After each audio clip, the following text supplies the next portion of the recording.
Esther chapter 3 in the NLT.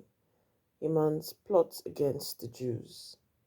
Sometime later, King Xerxes promoted Haman, son of Hammedatha the Agagite, over all the other nobles, making him the most powerful official in the empire. All the king's officials would bow down before Haman to show him respect whenever he passed by, for so the king had commanded. But Mordecai refused to bow down or show him respect. Then the palace officials at the king's gates asked Mordecai, "Why are you disobeying the king's command?" They spoke to him day after day, but still he refused to comply with the order.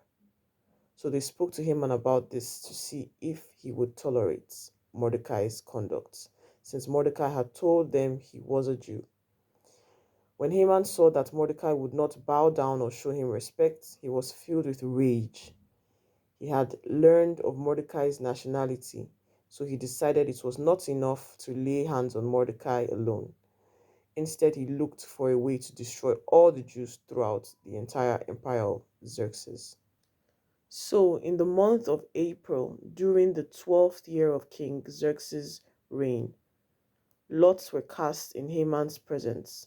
The lots were called Purim, to determine the best day and month to take action. And the day selected was March 7, nearly a year later.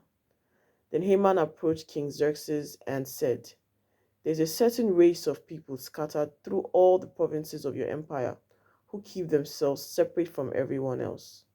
Their laws are different from those of any other people, and they refuse to obey the laws of the king. So it is not in the king's interest to let them live. If it please the king, issue a decree that they be destroyed, and I will give 10,000 large sacks of silver to the government administrators to be deposited in the royal treasury." The king agreed, confirming his decision by removing his signet ring from his finger and giving it to Haman, son of Hammedatha the Agagite, the enemy of the Jews. The king said, "The money and the people are both yours to do with as you see fit." So on April 17, the king's secretaries were summoned, and the decree was written exactly as Haman dictated. It was sent to the king's highest officers, the governors of the respective provinces, and the nobles of each province in their own scripts and languages. The decree was written in the name of King Xerxes and sealed with the king's signet ring. Dispatches were sent by swift messengers into all the provinces of the empire, giving the order that all Jews, young and old, including women and children, must be killed, slaughtered, and annihilated on a single day.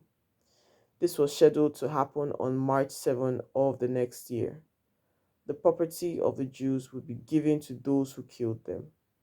A copy of this decree was to be issued as law in every province and proclaimed to all peoples so that they would be ready to do their duty on the appointed day.